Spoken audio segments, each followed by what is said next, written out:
Allahumma anta rabbi la ilaha illa anta khalaqtani wa ana.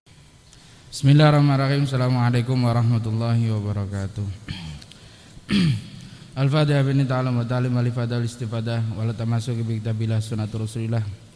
Al-Fatihah. A'udzubillahi minasyaitonir rajim. Bismillahirrahmanirrahim. Alhamdulillahi rabbil alamin. Ar-Rahmanir-Rahim. Maliki yaumiddin. Iyyaka na'budu wa iyyaka nasta'in. Ihdinas siratal mustaqim.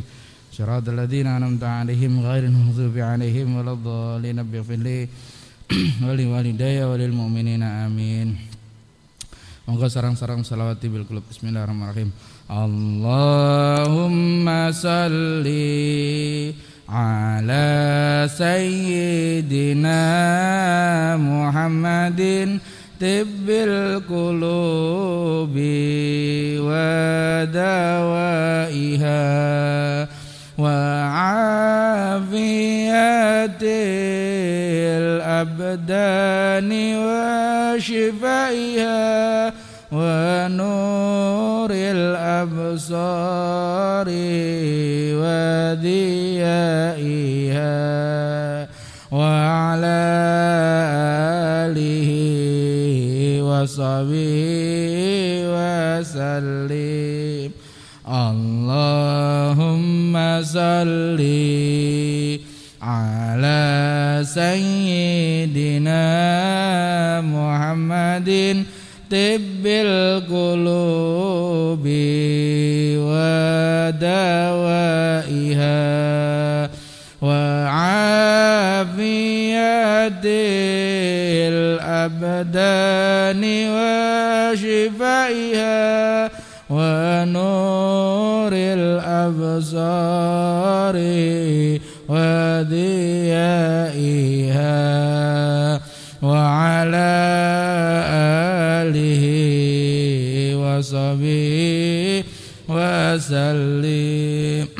Allahumma salli ala sayyidina Muhammadin tibbil qulubi wa dawaiha wa afiyatil abdani wa shifaiha wa nuril absari wa diyaiha wa ala alihi wa sahbihi wa sallim.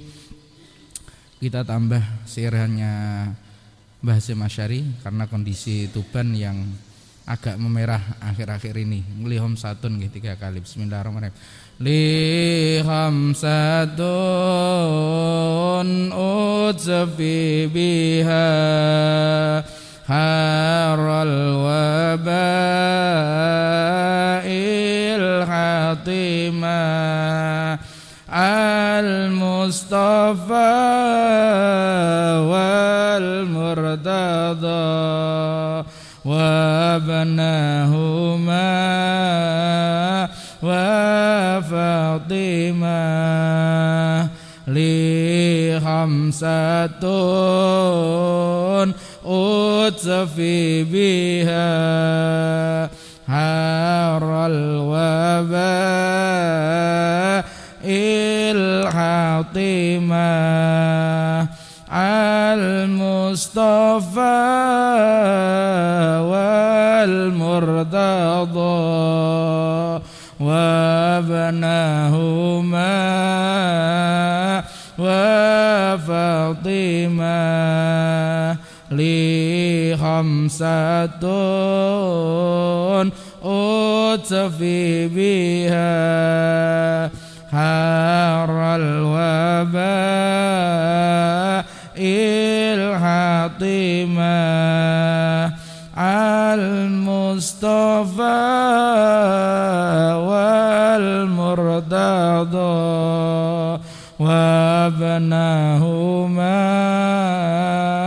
wa Fatimah listihati wassalamatina, untuk kesehatan dan keselamatan kita semua. Al-Fatihah. A'udzubillahi minasyaitonirrajim. Bismillahirrahmanirrahim. Alhamdulillah rabbil alamin arrahmanir rahim maliki yaumiddin. Iyyaka na'budu wa iyyaka nasta'in. Ihdinas siratal mustaqim. Siratal ladzina an'amta 'alaihim ghairil maghdubi 'alaihim waladdallin. Rabbighfir li wa liwalidayya wa lil mu'minina. Amin. Bismillahirrahmanirrahim.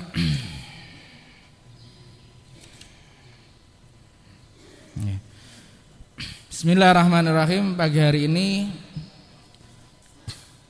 saya khususkan untuk membahas tentang Asyura, karena termasuk peristiwa yang luar biasa di Muharram ini adalah ada namanya hari Asyura. Banyak orang yang memperdebatkan karena mereka tidak paham.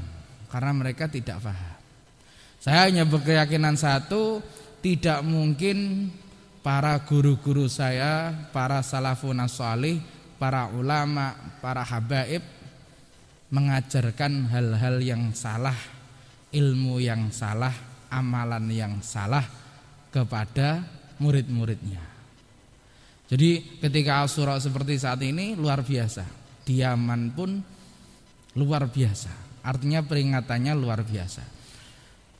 Banyak peristiwa-peristiwa hebat di dalam Asyura. Asyura itu tanggal 10 bulan Muharram, insya Allah jatuh pada hari Sabtu. Jadi besok itu tanggal 9 kita disebut dengan Tasu'a. Kalau tanggal 10-nya Asyura. Asyura dari kata asyir, dari kata 10, Tasu'a dari kata tis'un, 9, hari ke-9 bulan Muharram. Itu besok. Semuanya puasa sunnah. Yang puasa itu memiliki fadilah luar biasa. Disunnahkan puasa sehari sebelumnya untuk berjaga-jaga agar tidak hilang. Seperti dulu Arafah disunahkan tarwiyah tanggal 8-nya, jogo-jogo nek keliru. Dan disunahkan setelahnya.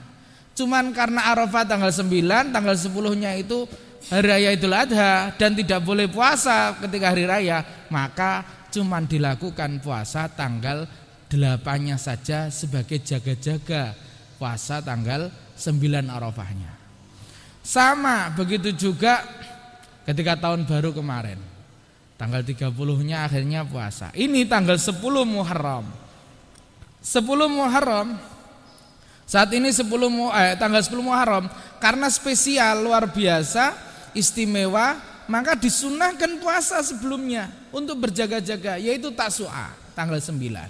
Besok kalau mau puasa, monggo puasa Tasu'a. Saat fadilahnya apa?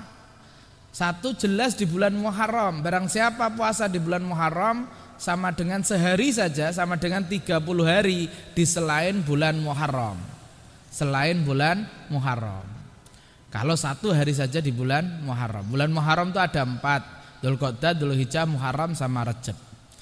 Nah ini kita ada di bulan Muharram. Kemudian yang kedua adalah untuk berhati-hati. Itu kalau Tasu'a tanggal 9-nya.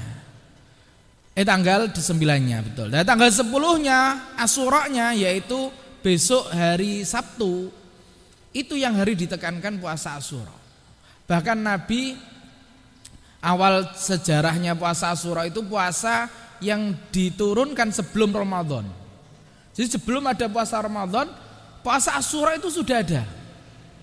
Nabi ketika bertemu dengan penduduk Madinah, kemudian jadi Asyura Muharram ini diturunkan Asyura, kemudian Nabi perintah Ramadan setelahnya.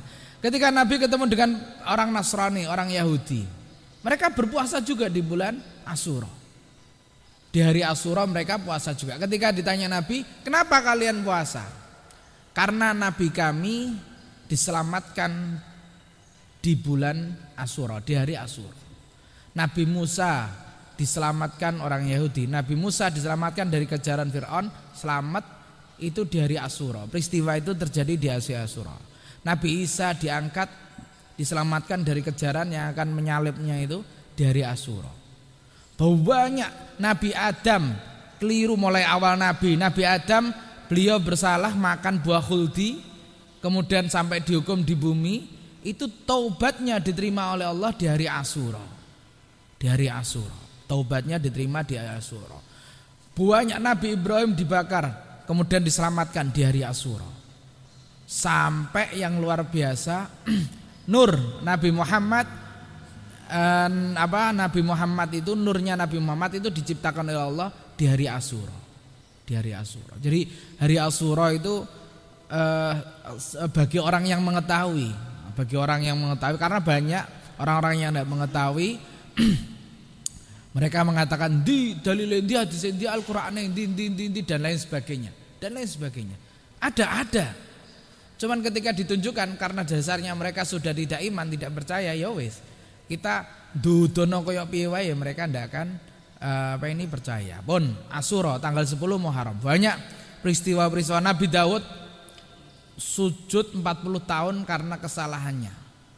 Itu diterima oleh Allah tobatnya juga di hari Asyura. Nabi Yunus dikeluarkan dari perut ikan setelah 40 hari di dalamnya, itu di hari Asyura. Nabi Yusuf dikeluarkan dari penjara, ketika di penjara itu juga dari Asyura. Banyak peristiwa-peristiwa hebat yang dialami oleh Nabi di hari Asyura. Nah, kita bersyukur, artinya Allah menjadikan peristiwa-peristiwa itu ngumpul di satu hari, di hari Asyura. Ada peristiwa yang tidak baik juga. Kalau kita lihat di Iran yang dibawa ke sini, ada aliran namanya Syiah. Aliran Syiah itu tadi yang saya ceritakan adalah peristiwa-peristiwa baik. Ada peristiwa yang tidak baik dari Asyura. Satu saja. Satu tok. Tapi satu ini ngefeknya sampai sekarang. Apa itu? Dilalai kersane Allah, takdirnya Allah, ngepasi meninggalnya Sayyidina Husain di Karbala itu di hari Asyura. Jadi cucu Nabi Hasan dan Husain, putra Sayyidina Ali. Putra Sayyidina Ali, Hasan dan Husain. Dilalai Nabi itu putranya 7, putra-putrinya 7. 3 putra, 4 putri. 3 putra ini meninggal kecil. 4 putri ini dilalai gak ono sing duwe anak kecuali dari Fatimah.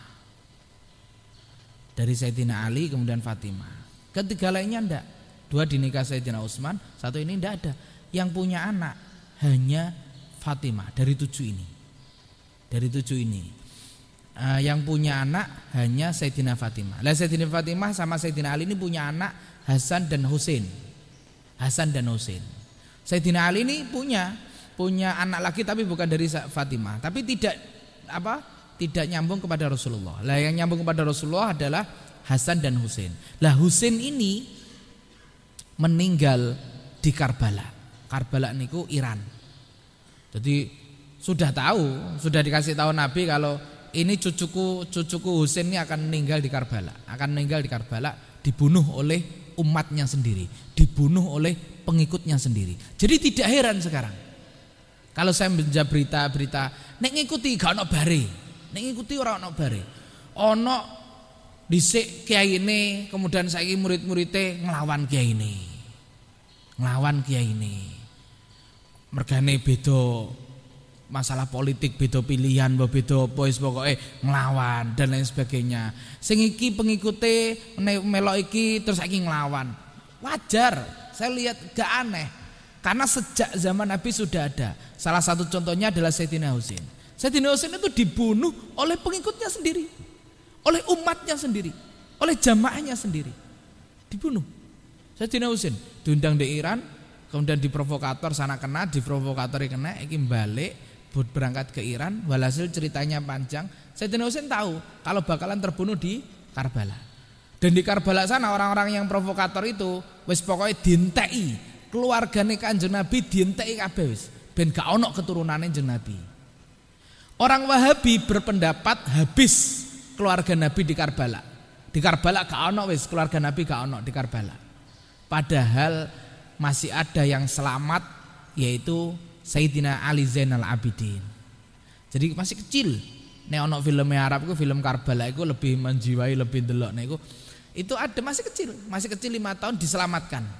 Sebelum masuk padang Karbala, Sayyidina Husain tahu sama keluarganya, sama istrinya, sama anak-anaknya yang lain. Ali disuruh menyelamatkan pembantunya, bawa keluar Ali. Orang Iran tidak ada yang tahu kalau Husain ini punya anak kecil Ali ini. Akhirnya digomlayu, didelikno. Kemudian masuk Karbala, sak keluarganya dibantai habis. Jadi ning tengah padang Karbala, di tengah ning pinggir kabeh. Terus dibantai sampai lehernya dipenggal, terus ditaleni, diseret dari Iran ke Madinah. Iku wis ono sejak zaman Nabi. Jadi ini saiki ono wong ISIS terus nebasi gulu. Iku ya mbok wis ya keras-keras iku wong sing aliran-aliran. Dan itu sudah ada itu cucune Nabi loh ya, cucune Nabi. Dan berpendapat mereka, entek keluarga Nabi. Ini aliran Wahabi. Wahabi ku gak percaya mbek keluarga Nabi. Kalau Ahlussunnah wal Jamaah percaya dengan dzurriyyah Ahlul Bait Rasulullah sallallahu alaihi wasallam. Lah ini Wahabi gak entek keluarga Nabi gak ono. Jare sapa gak ono? Ali Zainal Abidin ku selamat. Ali Zainal Abidin selamat, kemudian menurunkan turunan-turunan sampai sekarang yang kita kenal dengan Habaib. Yang kita kenal dengan Habaib ini. Lah, peristiwa Karbala lucunya setelah bantai semuanya, meninggal semuanya, Sayyidina Husain sudah dikira itu, mereka baru nangis. Ya Allah, apa yang tak lakukan? Yang kami lakukan ini apa? Membantai cucu Rasulullah. Mereka nyesel nangis. Lah penyesalan itu diturun-turunkan terus sampai saat ini. Sing nyesel-nyesel iku jenenge alirane Syiah. Sehingga kalau 10 Muharram Karbala itu orang-orang Syiah menyiksa dirinya sendiri sebagai bentuk rasa penyesalan atas yang dilakukan mbah-mbahe dhisik. Jadi dilukai sendiri, disabeti, goweteh tok gitu, kuwitike dhewe. Jadi harus melukai dirinya sendiri. Puncaknya adalah pengorbanan. Jadi sesat niki sesat. Ittifaq sesat kalau Syiah niki. Pimpinannya namanya Ayatullah, gelarnya Ayatullah. Lah Ayatullah puncaknya itu mengorbankan seorang bayi, seorang bayi. Jadi bayi cilik lho dipenggal sebagaimana Nabi menggal. Kok boleh? Ya itu alirannya. Di Indonesia banyak delik-delik. Pas Asyura itu delik-delik ning ndi, kemudian mereka menyiksa dirinya sendiri. Bukan menyiksa orang lain, tapi melukai awaknya dewi, melukai. Semakin banyak darah yang keluar, semakin kabul, semakin dekat dengan Sayyidina Husain, otomatis dekat dengan Allah. Katanya mereka. Jenengan nek parabola cek ae Iran ngono, tau ning internet. Karbala, peringatan Karbala. Iku medeni, getih tok ngono ya Allah. Ya. Dan saya ndak tahu karena dia melukai diri sendiri ya. Kena melukai orang lain kena apa jenenge? Kena undang-undang. Tapi melukai diri sendiri sakarep lagi apa piye sakarep. Terlepas daripada itu, kita tinggalkan itu. Nah, semuanya sudah ditakdirkan oleh Allah dan sudah disebutkan oleh Nabi, dan itu sebagai contoh bahwa orang-orang model ngono ku ono. Dadi nek nemoni zaman saiki ojo heran. Kok musuhi gurune dhewe, musuhi pimpinane dhewe. Pimpinane dhewe dimusuhi misalnya, iku gak heran. Megane wis ana. Joko musuhi mateni iki. Mateni pimpinane. Khalifahe ketika itu Sayyidina Husain. Pun dadi ndak heran. Kekerasan model kayak ngono wis ana sejak zaman. Tapi yang bunuh itu orang Islam. Bukan orang non muslim, bukan orang Islam dhewe. Dan dibantai. Wis, kita tinggalkan itu. Semuanya sejarah. Lah akhirnya ngungsi kalau kembali sebentar ngungsi. Jadi karena dicowari di Iran, Irak, Madinah cari ngungsi di daerah aman moro di Hadramaut di Yaman. Jadi moro pindah Sayyidina Ali Zainal Abidin delik di sana delik sampai berapa keturunannya, kemudian disarankan ngungsi saja ya Sayyid, ya keturunan Nabi, ngungsi di Yaman saja, lebih aman. Ada daerah namanya Hadramaut. Daerah Hadramaut ngungsi, daerahnya namanya Husaisah. Ngungsi di Husaisah sana. Desa kecil. Di situ awal keluarga Nabi ke sana. Isa Al-Muhajir, Ahmad bin Isa Al-Muhajir. Jadi hijrah ke mana? Ke Yaman. Di sana jadi buahnya. Jadi di sana aman wis gak ono sing ngerti. Jadi keturunannya buahnya, makanya pusatnya Habaib itu ada di Yaman. Terus ono sing berdakwah di Indonesia, ning India, termasuk yang memasukkan Islam pertama dari Mekah kalau kita lihat siapa ini, ya Allah, saya Smorkondi itu kalau diruntut terus kan min duriyati Rasulullah sallallahu alaihi wasallam, dari duriyah Nabi Muhammad sallallahu alaihi wasallam. Wali songo sedaya niku dari duriyah Nabi.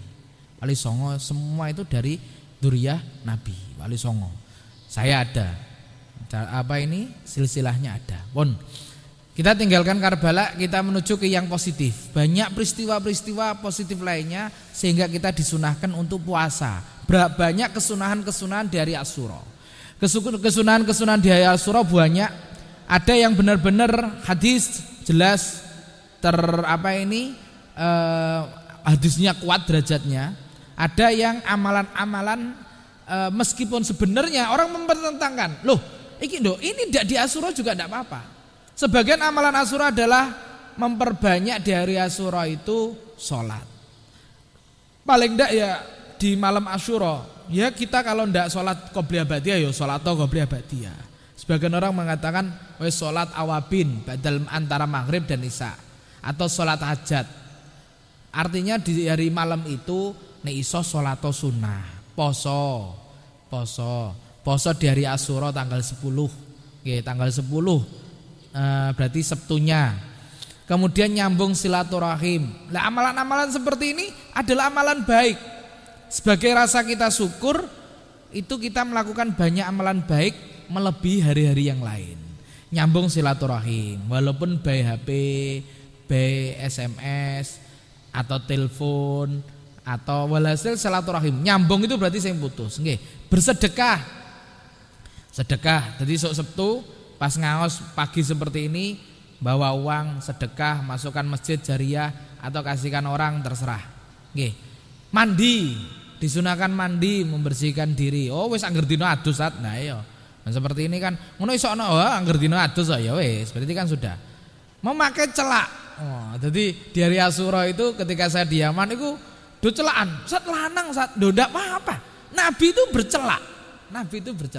Ya ojo nemen-nemen kok gediblok ireng kabeh nemen ya ketok. Pokoke sunah esuk saiki sret ini. Di hari Asyura mulai malamnya sampai besoknya terserah, malamnya atau besoknya. Teman-teman biasanya gak izin pituru aja nglakoni kesunahan, pituru celaan. Dan memang ketika mau tidur celaan itu menjaga mata. Tapi wangel kesunahan koyo ngono ku dilakoni wangel, ya. Jadi kalau pengen saya lihat guru-guru saya di Yaman itu sepuh-sepuh. Ahli kutu buku semuanya suweneng maca. Tapi yang pakai kacamata itu minim. Kenapa? Karena mereka punya amalan sebelum tidur pakai pakai celak. Jadi dicelai. Itu ismit asli nggih, celai asli, ndak celak-celakan. Itu meresap, itu bisa bermanfaat bagi mata. Bahkan ada seorang perempuan disebut Hadami, rutin celaan. Oh, mohon maaf bukan perempuan. Laki-laki cuman namanya Hadami. Itu rutin celaan. Sampai Hadami ini dia mempunyai kelebihan apa? Bisa melihat musuh radius mau dihitung saiki ngono radius 10 kilo. Jadi mripate iku iso ndelok sampai 10 kilo. Oh, iku musuhe jumlahe sakmene. Musuhe nggawa iki wae. Karena padang pasir nggih gak ono omah-omahan. Iso ndelok. Diberikan keistimewaan matanya karena bercelak. Oke lah, kita tidak pernah bercelak sama sekali. Ojo sampai seumur hidup tidak tahu bercelak, karena celak niku sunah. Bercelak niku sunah, termasuk hisnul fitrah. Lah nganggo celak saiki sret, saiki nggih. Bapak aduh aku gak duwe, iku gak duwe.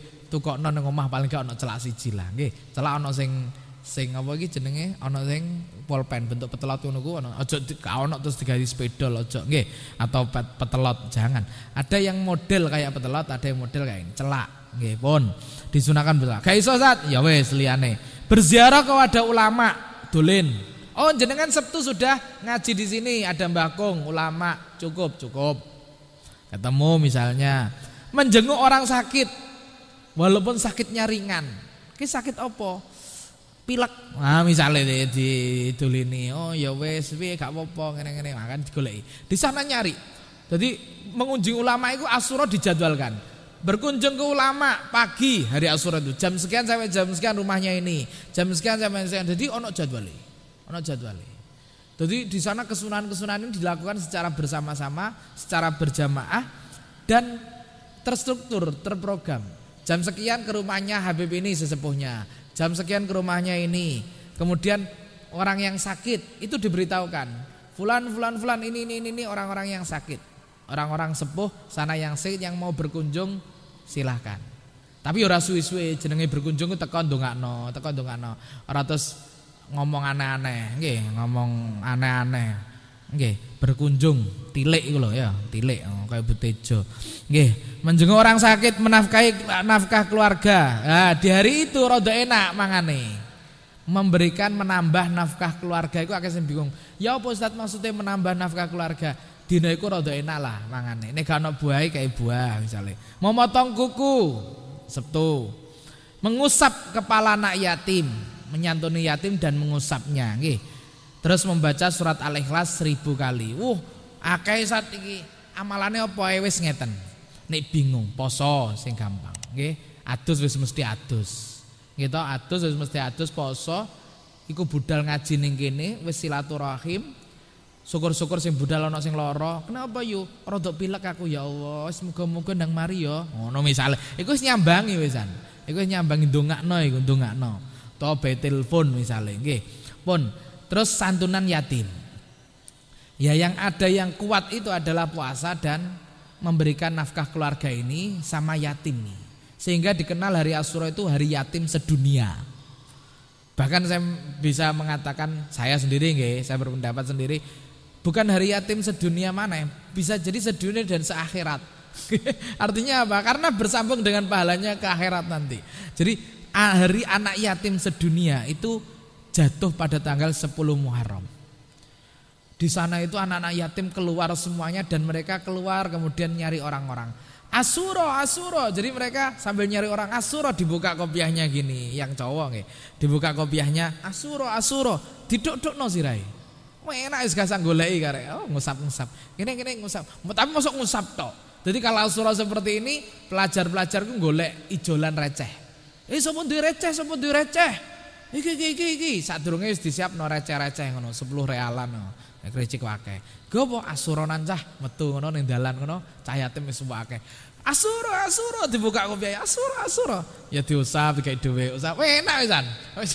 Gak usah goleki ngumpulno bareng gak usah domoro. Cah saiki cacah cilik saiki kan njaluke rada meksa ngene gak. Mereka paham, cilikane pinter. Cilikane yatim cilik-cilikane pinter dibuka ngene Asyura nek gak ngusap ngono kenapa gak ngusap rambutku ayo usap ngono dadi wasarab latam syah sa'ri kenapa enggak mengusap rambutku sekarang hari Asyura ayo usap ngono nggih ngusap. Nah Asyura anak yatim loh nggih anak yatim pun makanya ketinggalan besok ini ada santunan yatim di sini nggih monggo Bapak Ibu sing badhe nderek titip-titip dan lain sebagainya bisa menghubungi napa niki mawon Anam Jaya wis gampang sing bapak-bapak ya Anam Jaya napa niki fotokopi dan niku mungkin madosi teng mriku saged madosi napa lemat nomor leumi teng mriku saged santunan yatim nggih tapi segera nggih karena didata Jumat malam. Lah anak-anak yatim itu di hari Asyura mereka oleh Allah dimuliakan luar biasa. Banyak orang yang anjurannya adalah menyayangi, bukan hanya menyantuni. Makanya intinya nek gak iso ngekeki gak duwe dhuwit blas, usap rambutnya. Lebih utama mana di hari Asyura, ngekeki dhuwit atau ngekeki dhuwit tanpa ngusap atau ngusap rambutnya tanpa ngekei duit? Jawabannya adalah ngusap rambutnya tanpa duit. Nek kon milih ngekei duit tok, lebih utama ngusap. Nek iso ya loro karone. Saat sing dibutuhno yatim iku duwike. Ndak, khusus di Asyura ini adalah menyayangi. Jadi menyayangi yatim. Lah, ngusap rambutnya iku bagi yatim yang benar-benar dia itu merasakan keyatimannya. Diusap rambutnya iku kroso. Ces nek duwike paling dikekno duwike jaluk wong tuane, ndak bisa merasakan. Tapi nek diusap rambutnya, apa meneh ngusape dengan hati, nggih. Maksudnya ngusape ora mergo didelok wong dan ngusap-ngusap. Ayo kene ngusap ndak, tapi bener-bener ngusape ki lun-lun. Carane piye saat ngusapi iso meresapi? Caranya ngusap yatim iso meresapi, bayangno. Itu adalah kita. Atau itu adalah anak kita. Ya Allah cah, dane ndek anak yatim sakene bapake wis gak ono. Ora ndonga, mboten ndonga. Itu cara supaya kita bisa meresapi, bisa menghayati, bisa merenungi. Terus apa bayangno gak saat wis bayangno putu, ya Allah cah sakit cah, umpama iki putu kono sakit wis yatim cilik. Diusap rambutin lun-lun diusap. Nggih, jadi ngusapi. Makane gak iso nderek sedekah wis golek yatim diusap wae. Ora kok terus padha gedene, yo aku yatim, yo saya usap-usapan ora. Cilik nggih. Cah cilik yatim iku ora kok gede terus usap-usapan. Saya usap-usapan wae padha tuweke padha yatimnya. Yatim itu anak ya, yatim bukan bocah yatim, bukan wong gede-gede ndak nggih. Pun keutamaan yatim banyak nggih. Saya tidak perlu memaparkan semuanya, tapi jenengan sudah banyak tahu. Ana wa kafilu yatim, kata Nabi saya, dan anak orang-orang yang peduli sama yatim itu hakada, koyok driji lho. Jadi cedake koyok driji gitu. Jadi ana wa kafilu yatim hakada. Banyak orang itu kesulitan, jadi sugih tapi dia tidak mampu. Sebaik-baiknya rumah, seberkah-berkahnya rumah adalah di mana di dalamnya ada anak yatim. Seapi-api omah. Jadi sebagus-bagusnya rumah, seberkah-berkahnya rumah itu di dalamnya ada anak yatim. Ada anak yatim. Bahkan di dalam sebuah hadis dikatakan ya sa'ilib undur ahlaqal lati kunta tas'awa fi jahiliyah. Ya Sa'ib, sahabat Nabi berkata kepada sahabat, ya Sa'ib, kamu lihatlah ada akhlak yang sejak zaman jahiliyah itu sudah ada dan tidak dihapus. Apa itu? Yaitu akrid doifa. Artinya yang pertama adalah akhlak itu adalah satu, muliakan jamulah tamu. Ini ono tamu jamu, sugoi kayak ngombe. Itu sejak zaman jahiliyah sudah ada. Yang kedua apa? Wa akrim yatim, muliakan anak yatim. Yang ketiga wa ahsin ila jarika, berbuat baik kepada tetangga. Jadi muliakan tamu, berbuat baik tetangga, sama menyayangi, memuliakan yatim itu sudah ada sejak zaman jahiliyah. 3 akhlak yang tidak diubah. Sing liyane diubah kabeh, elek-elek kabeh. 3 ini tetap. Berarti nyantuni yatim itu sudah ada sejak sebelum zaman jahiliyah. Makanya Nabi kan terakhir yatim. Orang-orang jahiliyah, orang-orang Mekah itu wakeh sing sayang mbek Nabi cilik karena yatim. Sampai Abu Jahal, Abu Lahab, Nabi kecil dimuliakan. Nek sing ngerti wah iki Muhammad iki ngene, ndak dimuliakan. Begitu Nabi membawa ajaran baru, membawa Islam itu baru orang-orang yang tidak mendapat hidayah memusuhi Nabi. Pun itu. Kemudian dikatakan kunil yatim kal abir rahim, bersikaplah kepada anak yatim seperti seorang bapak yang penyayang. Hadis riwayat Bukhari. Ya, bersikaplah kepada yatim itu seolah-olah menjadi bapaknya. Ketemu ning dalan, oh cah yatim. Dan uniknya ujian dari Allah kepada kita, kebanyakan anak yatim itu nakal. Dan itu ujian gitu. Bocah wis yatim nakal misan. Oh, itu keluar dari mulut kita, oh bahaya medeni. Bisa kembali ke anak kita. Itu kersane Allah. Dan maksudnya logis mereka kurang kasih sayang. Gak ono bapake, ibuke pontang-panting mergawe, gawe nyukupi anake gak kopen. Sing nemen niku nek bapake ibuke ono, anake ra kopen niku nemen. gak ono kasih sayang ku nemen. Tapi nek yatim kok nakal, itu wajar. Kenapa wajar? Karena gak kopen. Sehingga Allah memerintahkan, hei kabeh wong, mbek cah yatim ku sing penyayang, jadilah seperti bapaknya. Nek kabeh wong memperlakukan yatim seperti anaknya, gak ono yatim nakal. Yatim nakal itu mergo dia merasa sendiri. Dia merasa tidak ada yang peduli sama dia. Dan saya sudah membuktikannya. Ada sekitar 80 lebih anak yatim. Masuk itu nakal-nakal. Masuk bersama saya itu nakal-nakal. Begitu ayo semua guru semua ini menyayangi mereka. Berubah mereka.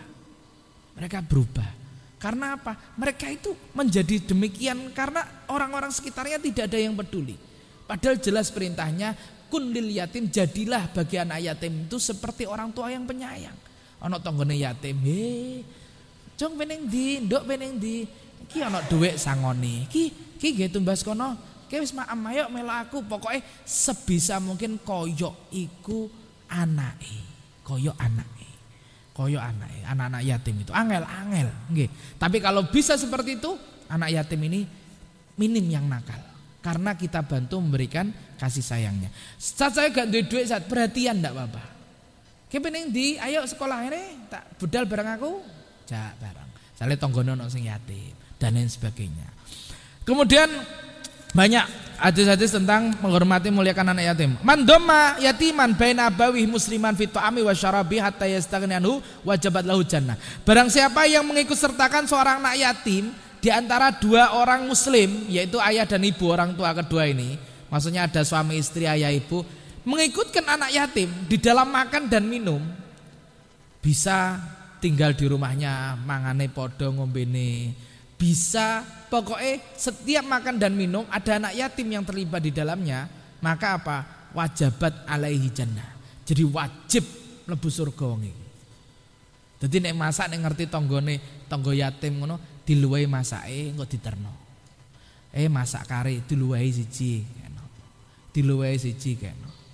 Makanya saya kebetulan Allah titipkan banyak anak yatim ke saya.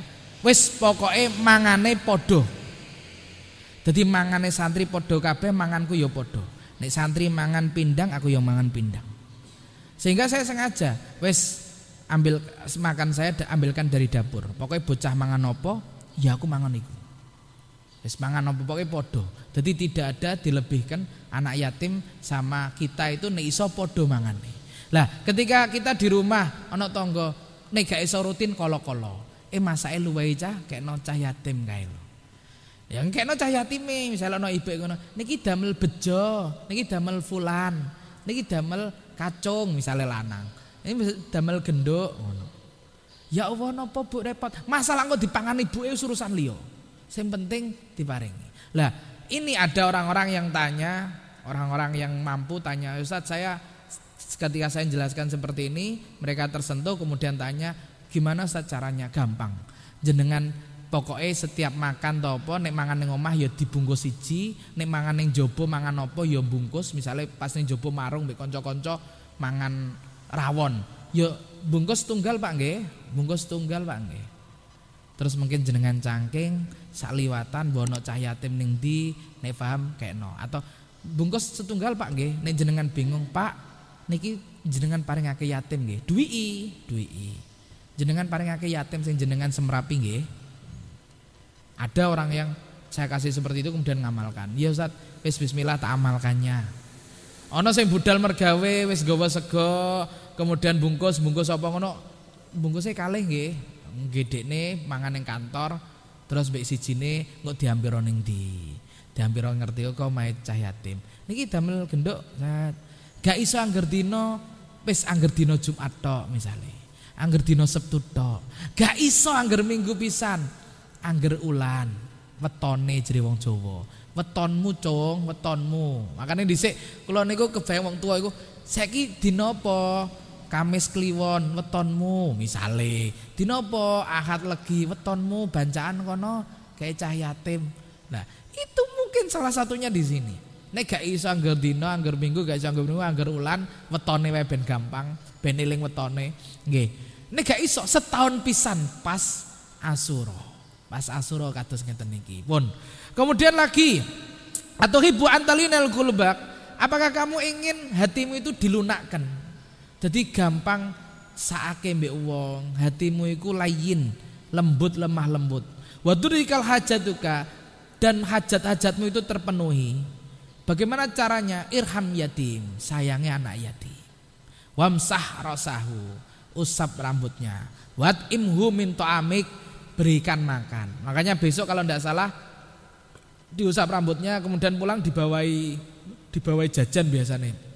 Jadi tukono jajan, tukono makanan, diusap rambutnya, disayangi, mereka dikumpulkan, disayangi, kemudian dikasih uang, kemudian dikasih uangnya termasuk bentuk nyayangi juga, diusap rambutnya, dikasih makan, yalin kolbuka, maka hatimu akan lemah lembut. Lah, saat aku nyantuni yatim tapi karena tidak bisa memahami. Pas nyantuni itu sekedar aku soge, dekku akeh, wis. Jadi tidak memahami esensinya. Bisa jadi orang yang rutin ngasih 1.000 rupiah sama yang ngasih 10 juta per bulan, itu lebih ngefek yang 1.000 karena ketika dia ngasih itu memahami esensinya, memahami ya Allah cah, iki anakku dadi yatim piye. Ya Allah iki nek putuku dadi yatim piye. Ya Allah sakene cah yatim.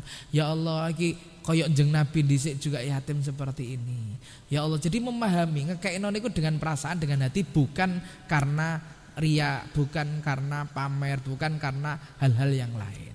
Makanya banyak orang yang kaya yang hatinya masih kaku, masih keras, ndak lemah lembut, itu banyak. Tapi banyak juga wong sugih sing gampang mengeluarkan uang.